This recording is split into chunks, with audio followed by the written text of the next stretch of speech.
Hey guys, it's Mathwell here once again with, unfortunately, another update video. I wasn't really planning on doing any more stuff to do with the monk, unless I did some, cool endgame shit and some extra bosses, but we have had a bit of a patch that changed some things.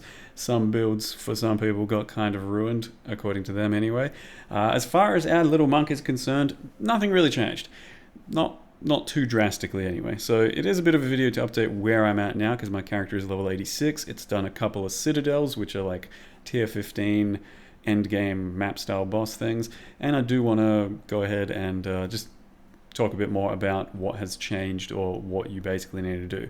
The too long didn't read or too long didn't watch is that you need more cold damage in your build to reliably freeze, to reliably generate power charges. And I'll go over whatever else has like kind of changed since then.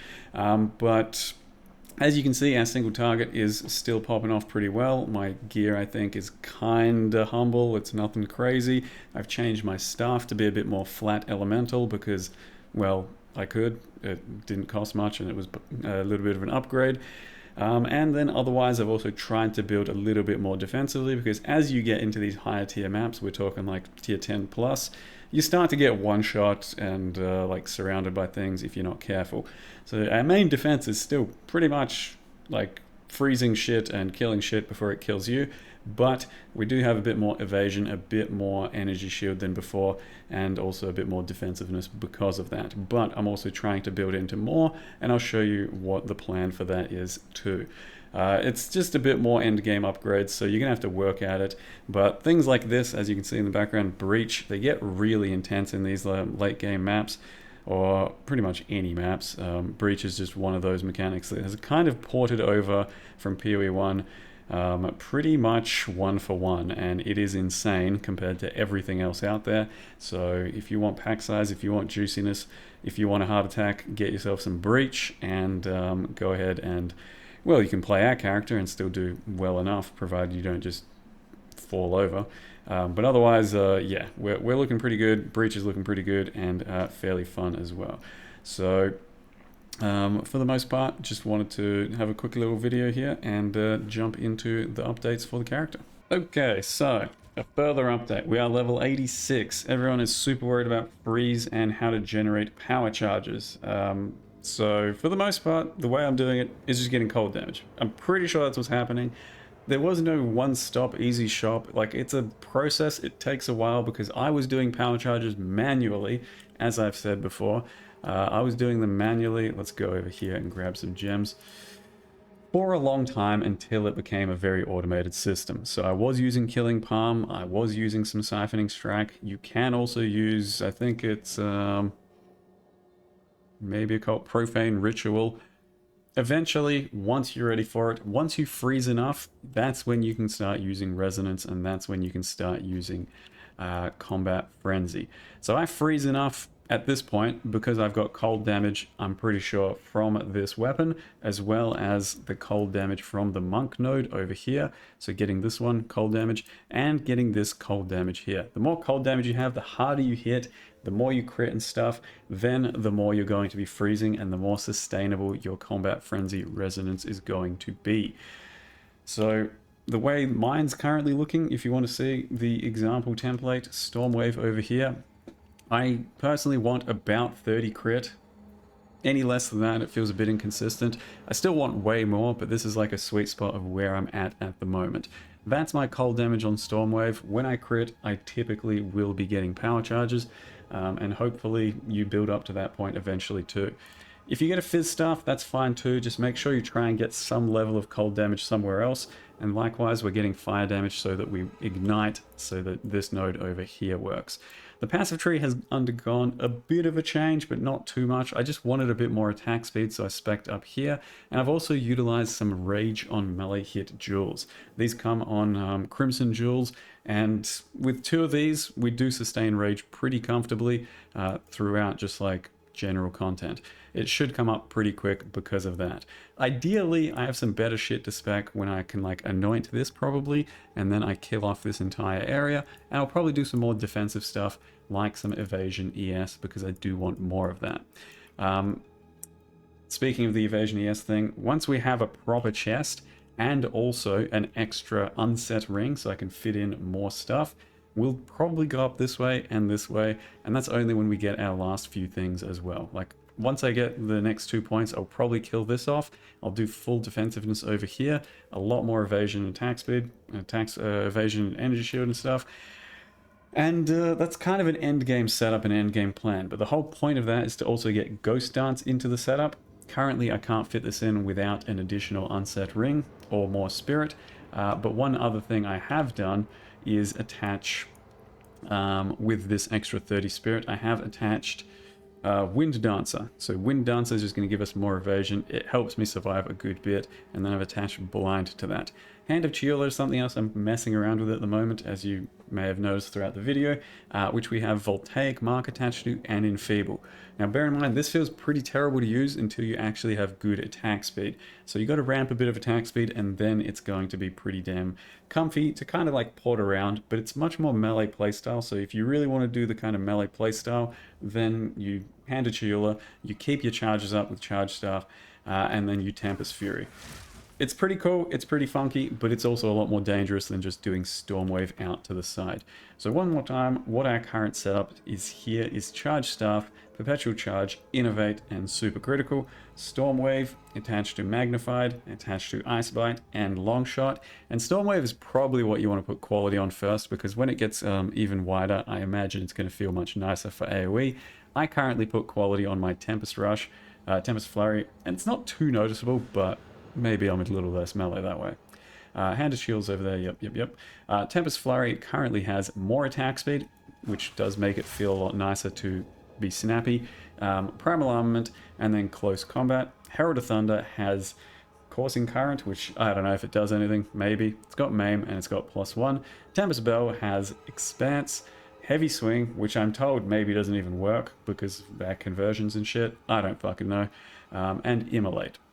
And then Herald of Ice currently has that, which now only applies to the Herald of Ice itself, not to our actual attacks. And then Cold Mastery. And then Combat Frenzy has Profusion and Clarity. So with all of that, my damage window, once again, as you can see, has something like this. Because the next thing I wanted to talk about was the weapon. The weapon is actually pretty damn important at this point, which you might not have noticed, which I didn't notice, because the suffixes are all, at this point, more multipliers. As you can see, we have 27 crit damage bonus on here. We've got attack speed, and ideally the last suffix we get as well is crit chance. So all of those are going to be more multipliers to our damage. Crit chance is going to give us another 3 crit, which is like basically 30% more crit. Attack speed to the base weapon, going to be base 17 attack speed. But little did we know, the crit damage bonus is now an actual multiplier too. It's not just 27 crit damage, it's 27 more crit damage. Because if you have a look and compare it to a regular staff, like this one, without any crit damage, crit damage is now a very important stat. 525 bonus. Without that crit damage, I have 400. So you pretty much want triple perfect suffixes these days for maximum output, and that is insane. On top of the prefixes that, of course, you can go a full Fizz staff and then a bit of cold. You can go a full Trielli staff, and yeah, that's going to be a bit of a hefty item to go for altogether, but bear in mind that crit damage at this point does do a big more multiplier, just in case you didn't know, because I didn't know that up until like yesterday. Pretty stupid.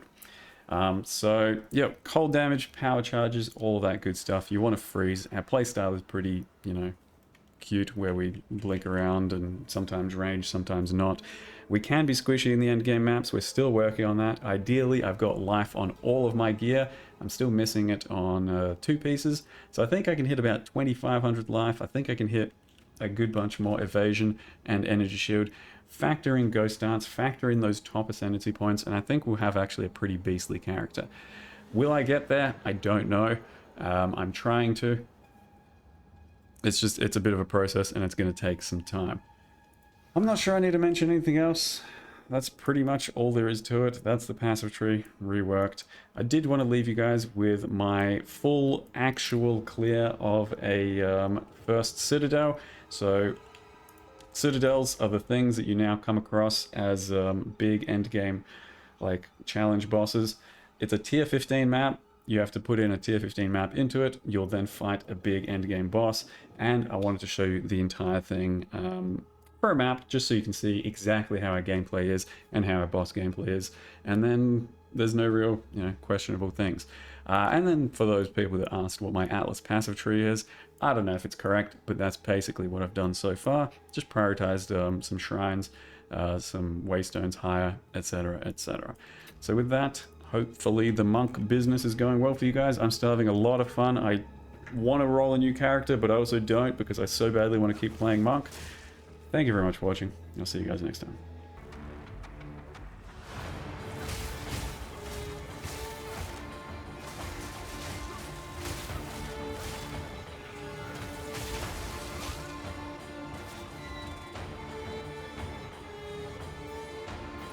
Fury unleashed!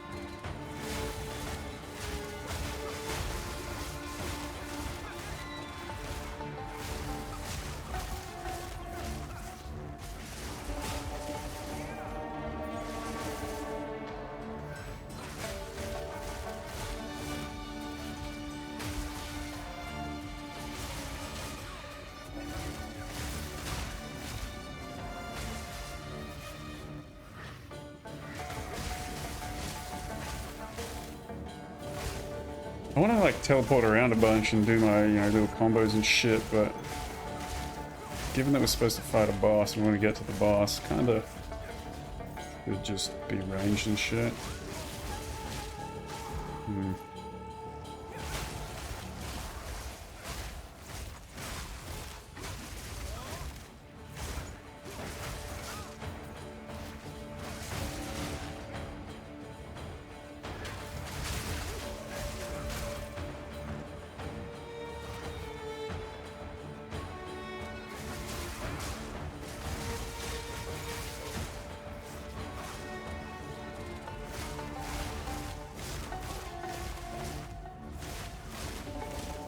Didn't crit for a bit there.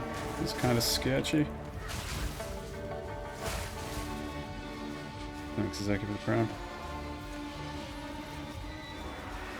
My res, almost capped, and then my hold is just a bit uncapped. I agree with Matthew. My chaos sucks.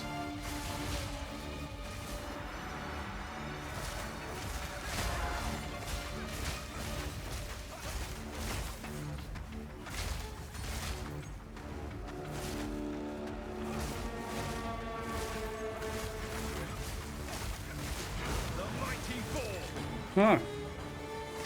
Dude, there were fucking explosion bearers under there? No way.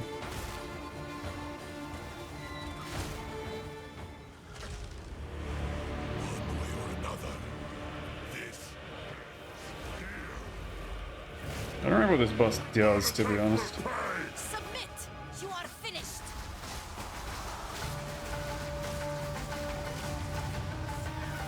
Oh yeah, that. Did I just take a bunch of damage?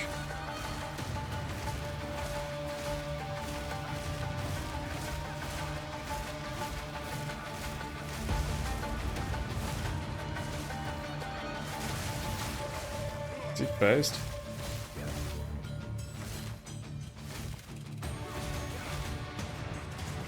Let the beast go!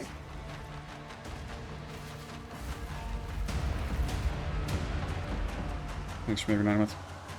I don't have time for this! Sands, bend to my will! Impede my enemies!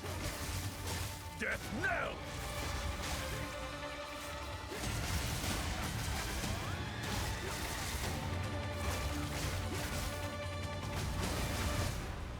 Die! Ulasakama! Would have one phased him if I got the bell on him better and actually belled the shit out of him. Well, that was pretty clean. And what do we get as a reward? I agree with. Oh, an actual thing. Faded crisis fragment can be placed in during the burning thing. So that's one of the fragments I need, right? And the other one would have given me 2 of the 3 fragments. So I was almost up to the thing. Cool, cool, cool.